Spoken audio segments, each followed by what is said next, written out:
Yes, I think you folks have been patient because you do a good job of monitoring the kinds of calls, the types of calls. You listen to our scanners, and I appreciate your respect in terms of the sensitivities we're involving a family who's dealing with the loss of a 2-year-old child, baby girl.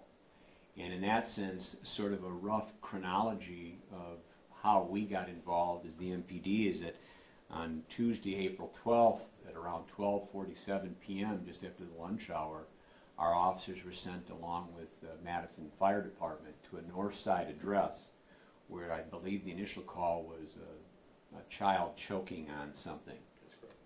And in that sense, then aid was rendered. Madison Fire did the conveyance. We assisted in that capacity.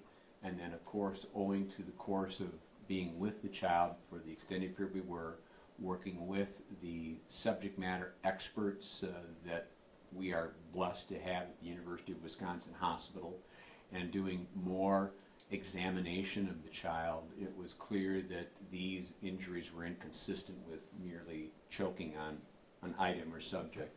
Given the child's grave health status, though, at that time, the child did not succumb to those injuries ultimately until April 14th.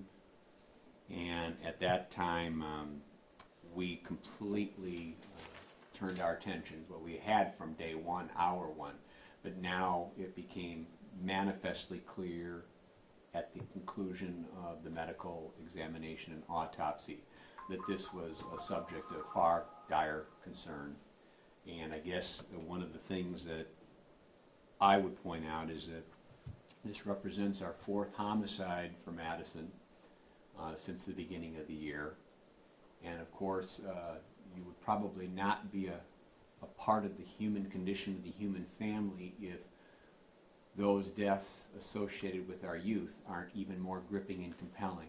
That's not to suggest or to say in any way that all life isn't important. It is. Or that all life isn't sacred. Of course it is. We all take a solemn vow to protect and defend lives. But there is that extra special, deep, dark place that is difficult to come away from when you deal with the death of a kid, a child, a baby.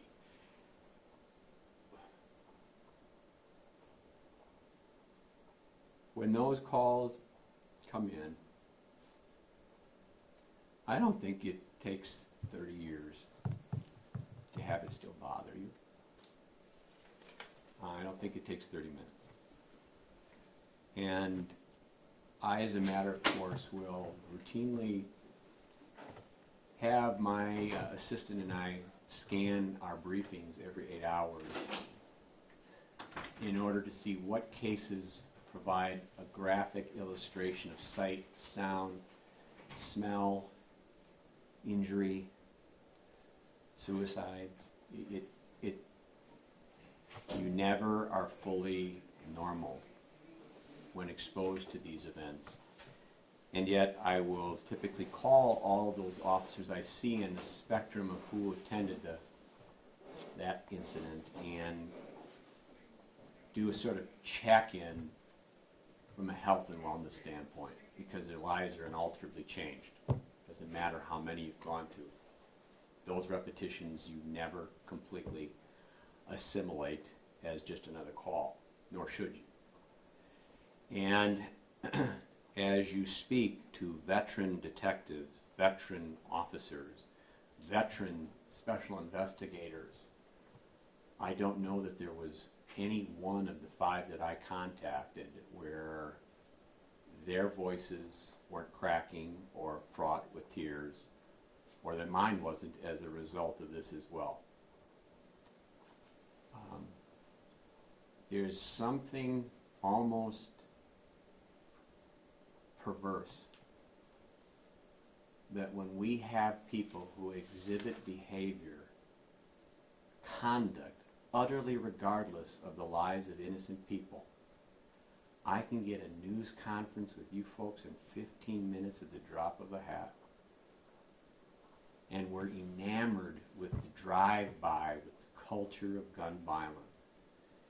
And the purpose for me calling today is that I don't want us as community to denigrate what is in our midst that we might be capable of helping, and that we should not lose sight of. Who is that voice for the voiceless and the most vulnerable amongst us? It shouldn't be the medical examiner at an autopsy.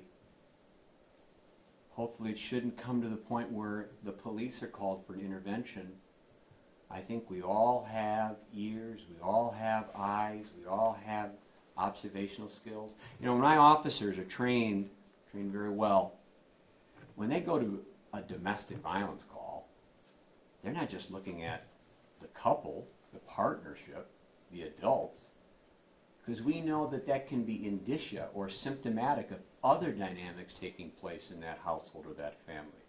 My officers are looking for signs of child abuse, neglect, domestic violence. We're looking at those kids that are associated with adults, air quote, adults, who are imbibing in alcohol or drug use. Earlier this year, we literally go to an overdosed mom in a bathtub at a Motel 6 and the kids are playing in the next room. Seriously. We don't have to make any of this stuff up, Madison. We obviously see instances of untreated mental illness in some parents. We see instances where there's a wholly and complete lack of parental skills or coping skills. We see parents, young parents, old parents, but parents who are under stress, don't know how to cope with that stress, and there's a lack of an infrastructure or any sort of systemic support that they know how to access. And I think that's where all of us have to continue to be guardians.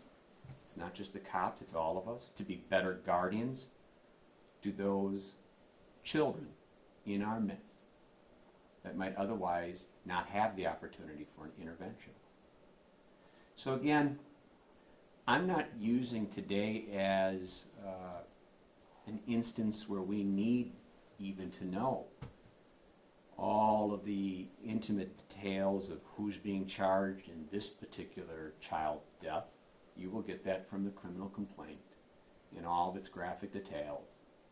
But what we do need to be ever so vigilant and cognizant of is these homicides more than perhaps any others, because it talks to a life of unfulfilled potential, to a parent, to a family that will have an inescapable void for the rest of their lives, and those perhaps hurt at a level that is even upward and beyond those who have at least had a chance to reach adulthood, in my opinion. Chief,